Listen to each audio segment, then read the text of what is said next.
which highlights the benefit of accreditation. It's a generic talk, but the ICARE standards or the aim of NABH and AIOS to develop ICARE standard, that was in collaboration. So there were 5 people from AIOS and 5 members from NABH who sat together and make these standards. I was one part of it. Dr. Nirmal was secretary for that committee, and Dr. Sunita was also part of it. So the aim there was that standards should be recording in progress. No, it's a video. You need to turn on the audio. So standards should be taken care of all. It does. So don't get worried about certain requirements. They are specific to your practice. If it's a one-man practice, many of the standards, what they ask, requirements will be tuned to yours. No one is going to come to a small practice and ask you to show your standard as a big institute. Okay. You can't expect an LVP and Narayan Nethralaya. Even if I get out of Narayan Nethralaya in my practice, the standards are not going to be the same. So this is the first talk, and let's see if we can get the sound pro. Good afternoon, SCD. I thank Dr. Gagan for this wonderful opportunity. I'm sorry I couldn't join you directly for this instruction course. I have to rush back to Chennai for an important meeting.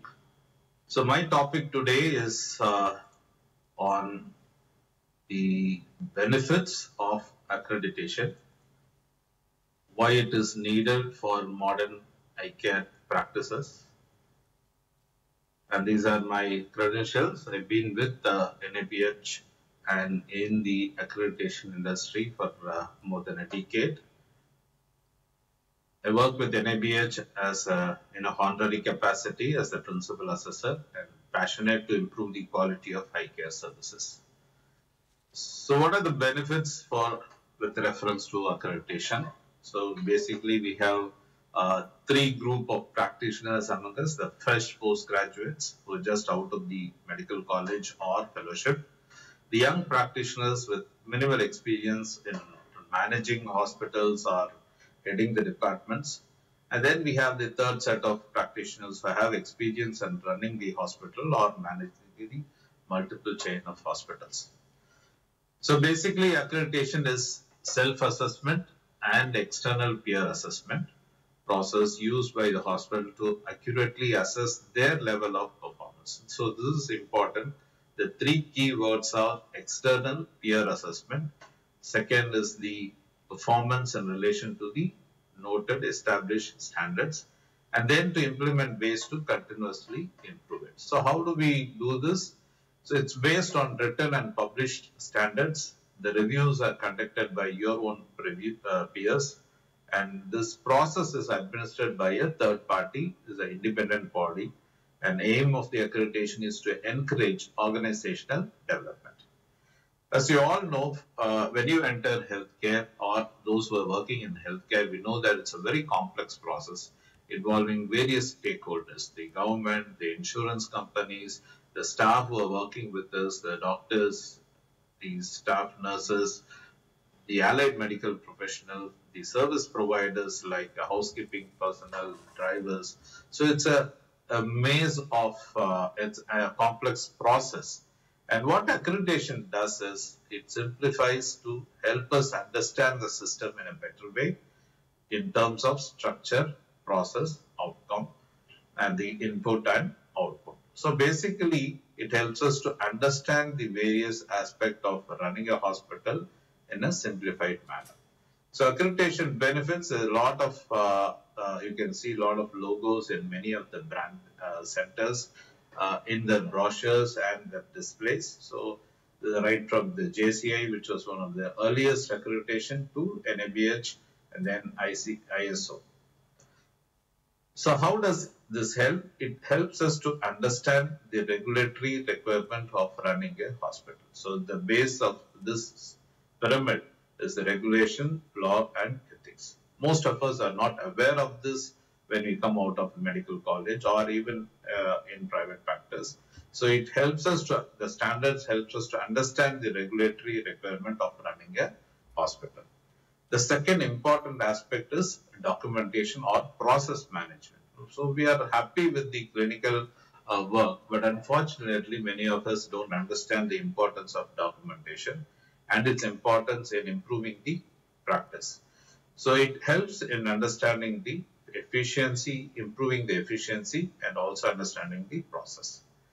And once we do this, we can keep on working at the documentation, and with efficient tools, we get enough data to know about the wastage in our practice, the defect, and also the ways to reduce or eliminate rework. So this actually takes us to the next level in patient care, that is excellence in patient care.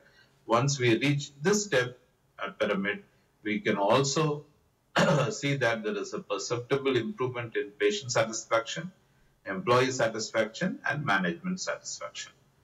So with this background, what are the benefits of accreditation? So we are always used to seeing the benefits or differentiating medical care with reference to primary, secondary, and tertiary benefits, or you can also classify them into minor and major. So if you see most of the hospitals, once they get accreditation, they promote the hospital in a big way as a moment of great honor. And so this is one of the important aspects of branding and marketing your practice. So the major benefit is to promote your practice, make it viable and sustainable. There is benefit for the management, and this is the best tool for doctor, entrepreneurs, and administrators who are new to patient hospital management. So this standards helps in improving the patient care in all aspects, right from the accessibility of the patient, the display of services, the care plan, the care of patients, the medication management, and of course infection control.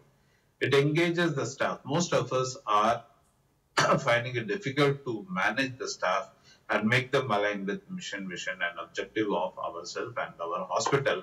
And accreditation standards really help the staff understand this mission, vision, objectives, and also improve their orientation to our policies. And the application of quality tools to improve management. So most of us are not aware of the management principles and the operations aspect. So standards help us to learn these operations aspect and also implement certain measures to improve them. This is the most important aspect of why people go for accreditation, because accreditation has been incentivized by these insurance companies by making it mandatory for empanelment with reference to ECHS, CGHS, Ayushman Bharat, or the PPN network. And they also incentivize by giving 10% more to NABH accredited hospitals.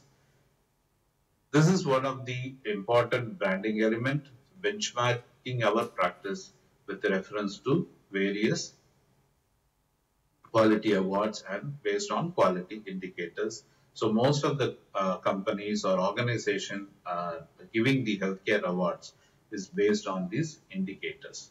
Accreditation helps in scaling up our practice by offering a system of evaluation and empanelment to third parties like government, insurance companies, angel investors, medical tourism promoters, and same way it also gives the important information on our facilities, infrastructure, governance, and level of care to these funding agencies. There are a lot of benefits for hospital employees. The system measures employee satisfaction, improves employee safety and security, and there is a clear communication between the management and the staff once the accreditation standards are implemented. The most important beneficiary of accreditation are our patients. So they have access to a quality-focused hospital. Their rights are respected. There is an understandable education and communication based on the accreditation principles. So their satisfaction is evaluated. They are involved in the care or decision-making process. So overall, there is focus on patient safety and care. So is accreditation beneficial? Yes, over a period of time. So there is a time gap between the two cycles, that is 3 years, and over 2 years, 2 cycles or 3 cycles, the standards ensure better outcomes. It increases efficiency of the hospital. It enhances quality and safety, and most importantly, it reduces risk in terms of medico-legal challenges. So overall, accreditation standards is a win-win situation for patients, staff, management, government, and payers. Now I'll come to the second aspect